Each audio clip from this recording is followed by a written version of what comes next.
സവാള ഗിരി സവാള ഗിരി ഗിരി.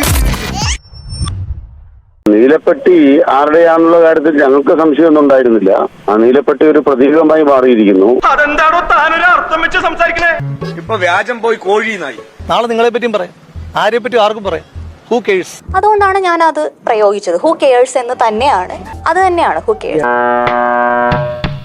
കേരള സമൂഹം ഇതാ നോക്കൂ ഒരു തെമ്മാടി എന്ന് പറയേണ്ട നിലയിലേക്ക് ഒരു ചെറുപ്പക്കാരന്റെ രാഷ്ട്രീയവും ആളെ നമുക്ക് മനസ്സിലായി. അഭിമാനത്തോടും സന്തോഷത്തോടും കൂടിയാണ് പാലക്കാട്ടുകാരും രാഹുൽ മാങ്കൂട്ടത്തിലും തമ്മിൽ ഇന്ററാക്ഷൻസിനെ ഞാനിപ്പോ നോക്കിക്കാണുകൊണ്ടിരിക്കുന്നത്.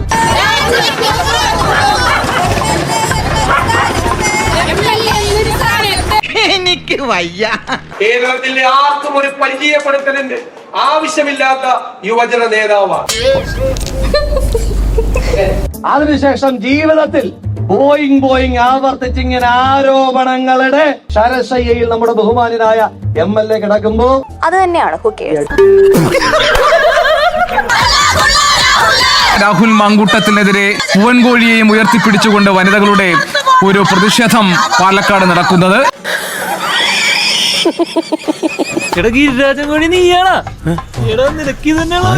കാട്ടുകോഴിയാണ്, ഒരു കാട്ടുകോഴിയാണ്. കയ്യിന്ന് പോയടാ ചാർലി. ചില ആളുകൾക്ക് അർഹതപ്പെട്ടത് സ്വാഭാവികമായിട്ട് ലഭിക്കും, ചില ആൾക്കാർ ചോദിച്ചു മേടിക്കും. ഞാൻ മരിക്കുന്നത് വരെ പയ്യനായും ചെറുപ്പമായിട്ടുമൊക്കെ ഇരിക്കാൻ ആഗ്രഹിക്കുന്ന ഒരാളാണ് മനസ്സുകൊണ്ട്. അകാല വാർദ്ധക്യം ബാധിച്ച, പിന്നെ താങ്കൾക്കൊരു വിചാരമുണ്ട് താങ്കൾ നിലവാരത്തിന്റെ ഒട്ടകപ്പുറത്ത് ഏറിയിരിക്കുന്ന ആളാണ് എന്നുള്ള വിചാരം താങ്കൾക്കുണ്ട്. ഞാൻ പറയട്ടെ, മറുപടി വരാം. ഹാഷ്മി എന്താ ഇപ്പൊ അടക്കാത്ത? എന്താ ഹാഷ്മി ഇപ്പൊ എന്താ അടക്കാത്ത? കോഴിയുടെ കാര്യം പറയാം. ഹാഷ്മി എന്താണ് കോഴിയെ കുറിച്ച് പറയാത്ത അറിയോ? കോഴി രാഹുൽ അറിയോ? കോഴി രാഹുൽ ഹാഷ്മി.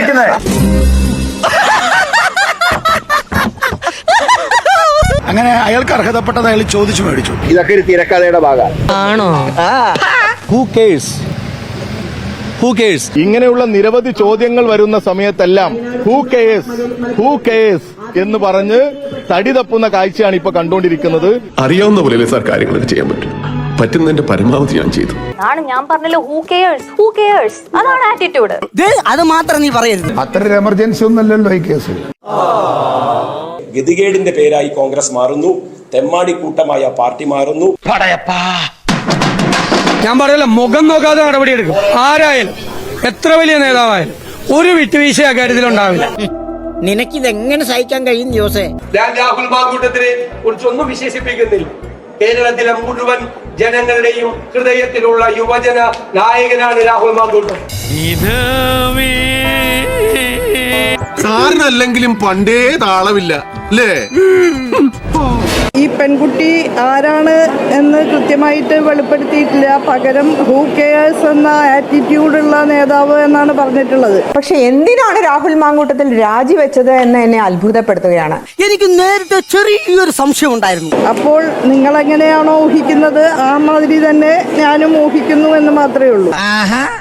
അപ്പൊ ആ സംശയവും തീർന്നു. രാഹുൽ മാങ്കൂട്ടത്തിനെതിരെ കൂടുതൽ വെളിപ്പെടുത്തലുകൾ പുറത്തേക്ക് വരുന്നു. യുവതികളുമായി രാഹുൽ നടത്തിയെന്ന് പറയുന്ന കൂടുതൽ ചാറ്റുകളുടെ സ്ക്രീൻഷോട്ടുകളാണ് പുറത്തു വരുന്നത്. അവരെന്നെ പറ്റിയിട്ടാണ് പറഞ്ഞത് എന്ന് ഞാൻ വിചാരിക്കുന്നില്ല. ഇന്ത്യയിൽ ഒരിടത്തും എനിക്കെതിരെ പരാതിയില്ല. പരാതി ഉണ്ടെങ്കിൽ പരാതിക്കാർ എവിടെ എന്ന ചോദ്യം ആവർത്തിച്ച് ചോദിക്കുന്നുണ്ടായിരുന്നു രാഹുൽ മാങ്കൂട്ടത്തിൽ. ഈ ഏർപ്പാടൊക്കെ നിർത്തുന്നതാ നിന്റെ ആരോഗ്യത്തിന് നല്ലത്. തുടക്കത്തിലെ 1-2 കാര്യങ്ങൾ അറിയായിരുന്നു, പക്ഷെ ഞാനൊന്നും പറയാൻ പോയിട്ടില്ല. എത്ര നാള് കണ്ണടച്ച് പൂച്ച പാല് കുടിക്കുന്ന പറഞ്ഞ പോലെയാണ്. ഇതൊക്കെ എന്തെങ്കിലും പുറത്തു വരും. ഈ ഒരു ചെറുപ്രായത്തിന്റെ അടുക്ക് അയാൾ എല്ലാ സംഘടനാ ഘടകങ്ങളെയും റെപ്രസെന്റ് ചെയ്തിട്ടാണ്. അയാൾക്ക് മോർ ദാൻ 17 years അയാളുടെ ഫീൽഡിലുണ്ട്. അങ്ങനെ ഇന്നത്തെ കാലത്ത് ഇതൊന്നും സാധ്യമല്ലാത്ത കാലമൊന്നും അല്ലല്ലോ. ഇത്തരം കാര്യങ്ങൾ ഉണ്ടാക്കാൻ സാധ്യമല്ലാത്ത കാലമൊന്നുമല്ല. ഇനിയും വിശ്വാസമായില്ലെങ്കിൽ കുട്ടി കൈയൊന്നും നീട്ടിയേ. എന്തിന്? സത്യം ചെയ്യാ. സ്പർശനേ പാപം, ദർശനേ പുണ്യം. ഷാഫി പറമ്പിന്റെ സ്കൂളിൽ പഠിച്ചവരാണ്. ഷാഫി പറമ്പിലാണ് ഇതിന്റെ ഹെഡ് മാസ്റ്റർ. കഥകൾ ഇങ്ങനെ വരും, നീണ്ടു നിരന്ന് കിടക്കുകയാണ്. ഷാഫിക്ക, നിങ്ങളുടെ കുഞ്ഞിക്കയെ കുറിച്ച്, കുഞ്ഞാണിജനെ കുറിച്ചാണ്. എന്റെ പരാതികൾ സ്വീകരിക്കാൻ വേണ്ടി മാത്രം ഒരു പോലീസ് സ്റ്റേഷൻ വേണ്ടി വരും. അത്രയേറെ ഈ വിഷയം മാത്രമല്ലല്ലോ. മനസ്സിലായി. പല വിഗ്രഹങ്ങളും വീണ് പൊട്ടി ഉടഞ്ഞു പോകും. ഒരാളൊന്നല്ല ഇതിന്റെ കളിക്കളത്തിലുള്ളത്. ഒരു മെസ്സേജ് അയച്ച കേസില്ല, മെസ്സേജ് അയച്ച തൂക്കിക്കൊല്ലാനൊന്നും പറ്റില്ലല്ലോ.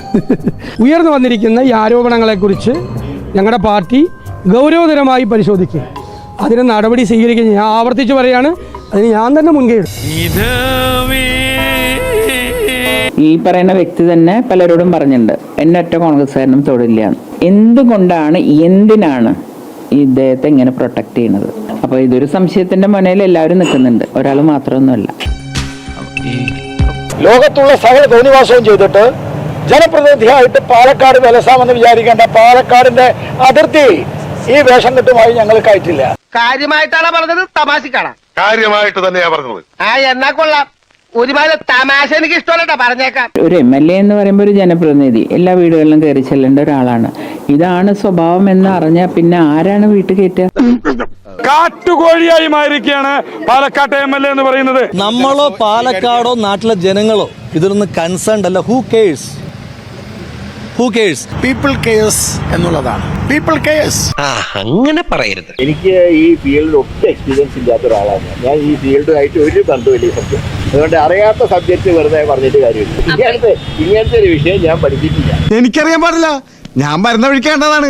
ഞാൻ പോണ്. ഇത് നിങ്ങളുടെ പ്രശ്നമാണ്. ഇന്നലെ ഉന്നത വിദ്യാഭ്യാസ മന്ത്രി ബിന്ദു, പിന്നെ ഗോവിന്ദൻ മാസ്റ്റർ, EP ജയരാജൻ ഇവരൊക്കെ വളരെ ആവേശത്തോടു കൂടി പ്രസംഗിക്കുന്നത് കേട്ടു. തീർച്ചയായും ആ പ്രസ്ഥാനത്തിനകത്ത് അതിനെതിരായിട്ടുള്ള നടപടി ഉണ്ടാകേണ്ടതുണ്ട് എന്ന കാര്യത്തിൽ യാതൊരു സംശയവും ഇല്ല. കേവലമായ ഒരു ആരോപണം ഉന്നയിച്ചതല്ല, തെളിവ് നമ്മുടെ മുമ്പിൽ വന്നിരിക്കുന്നു. അങ്ങനെ വന്നു കഴിഞ്ഞാൽ അത്തരത്തിലുള്ളൊരു MLA എന്താണ് ചെയ്യാം? കോൺഗ്രസ്സുകാർ പറയട്ടെ.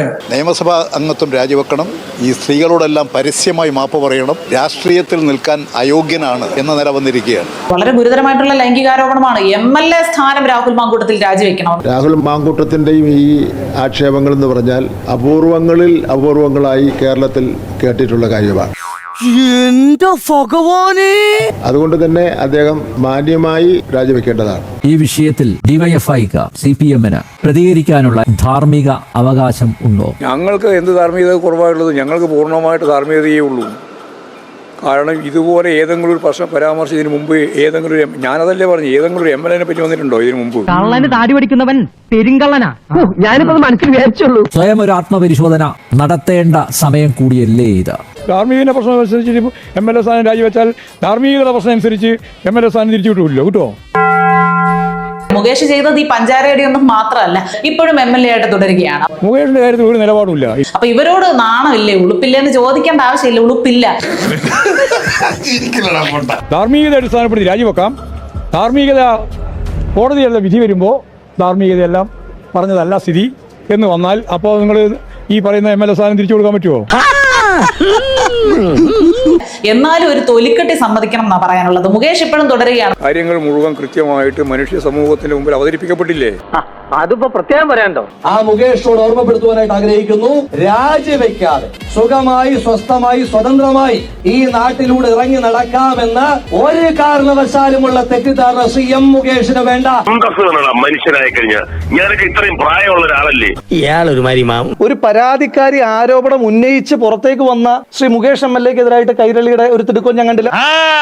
ഒരു തരത്തിലുള്ള ധാർമ്മിക അല്ലെങ്കിൽ മൂല്യച്യുതിയെയും അംഗീകരിക്കുന്ന ഒരു രാഷ്ട്രീയ പ്രസ്ഥാനമല്ല ഇന്റർനാഷണൽ കോൺഗ്രസ്. പറഞ്ഞ വിശ്വസിക്കോ? ഇല്ല, വിശ്വസിക്കില്ലേ? എന്റെ മതി, നിന്റെ ചായ കുടി. അഹങ്കാരി എന്താ നീയൊക്കെ? കഴിഞ്ഞ ദിവസം നിങ്ങൾ പാർട്ടി സെക്രട്ടറിയുടെ മകനുമായി ബന്ധപ്പെട്ട ആരോപണം വരുന്നപ്പോൾ ഒരു അസംബന്ധം പറയുന്ന ഏതെങ്കിലും കത്തിന്റെ മേലെ ഇടപെടേണ്ട ഒരു കാര്യവും പാർട്ടിക്കില്ല. ഞാൻ അങ്ങനെയൊന്നും ചെയ്തില്ലല്ലോ. ഞാൻ ഇവിടെ നിങ്ങളുടെ മുന്നിൽ നിൽക്കുകയാണ്. തന്റെ നിരപരാധിത്യം വളരെ ശുഷ്കാന്തിയോടെ പ്രൂവ് ചെയ്യുമെന്നും അദ്ദേഹം മാധ്യമങ്ങളുടെ മുന്നിൽ ഇന്ന് പറഞ്ഞത് അങ്ങും കേട്ടിട്ടുണ്ടാവുമല്ലോ. അദ്ദേഹം പറഞ്ഞത് ധാർമ്മികതയുടെ പേരിലാണ് യൂത്ത് കോൺഗ്രസ് സംസ്ഥാന അധ്യക്ഷ പദവി രാജിവെച്ചത്. അങ്ങനെയാണെങ്കിൽ ധാർമ്മികതയുടെ പേരിൽ MLA സ്ഥാനം രാജിവെക്കേണ്ടതല്ലേ? അങ്ങനെ പറഞ്ഞ ഒരു ജനപ്രതിനിധി എന്ന നിലയിൽ നിങ്ങൾ ഈ നാടിന്റെ പൊതുസമൂഹത്തോട് ഓഡിറ്റബിൾ ആണ് എന്ന് സൂചിപ്പിക്കുവാൻ വേണ്ടിയിട്ടാണ് ഞങ്ങൾ ഈ സമരമായിട്ട് വന്നിരിക്കുന്നത്. മുതിർന്ന നേതാക്കന്മാർ ഇനിയെങ്കിലും ഇത്തരത്തിലുള്ള യുവ നേതാക്കന്മാരെ നിയന്ത്രിക്കാൻ തയ്യാറാവണം. മുകേഷിനെ പറ്റി വന്ന ഏറ്റവും ലേറ്റസ്റ്റ് ആരോപണം MLA ബോർഡ് വെക്കാതെ യാത്ര ചെയ്യുന്നതൊക്കെ വേറെ ഓരോ ഏർപ്പാടുകൾക്ക് വേണ്ടിയിട്ടാണ്. ഇതുപോലെ ഒരു വെറുക്കപ്പെട്ടവനെ, ഒരു വ്യാജനെ, ഒരു പീഡന വീരനെ ഒരു കാമപ്രാന്തനെ, ആ വാക്ക് തന്നെ ഞങ്ങൾ ഉപയോഗിക്കാം, പാലക്കാടിന് MLA ആയിട്ട് വേണ്ട. ഈ പാർട്ടിയിലുള്ളവരെ സംരക്ഷിക്കുന്ന കാര്യത്തിൽ ഈ ഇടതുപക്ഷത്തെ കഴിഞ്ഞിട്ടേ ആളുള്ളൂ കേട്ടോ. അക്കാര്യത്തിൽ ഇവരെ സമ്മതിച്ചു കൊടുക്കണം. ഒരു തരത്തിൽ അവരുടെ പ്രവർത്തകരെയോ സഖാക്കളെയോ ഒന്നും അവര് അങ്ങനെ വിട്ടുകൊടുക്കില്ല. അത് വേറൊരു കാര്യം. എന്ത് സംരക്ഷണത്തെ പറ്റിയാ പറഞ്ഞുകൊണ്ടിരിക്കുന്നത്? ഈ ഗണേഷ് കുമാർ ആരായിരുന്നു എന്ന് നമുക്കറിയാം. ഇവന്റെ കോമഡി പൊങ്കാലായിട്ട് അടിച്ചു കൊല്ലാൻ തോന്നുന്നു, മിണ്ടരുത്.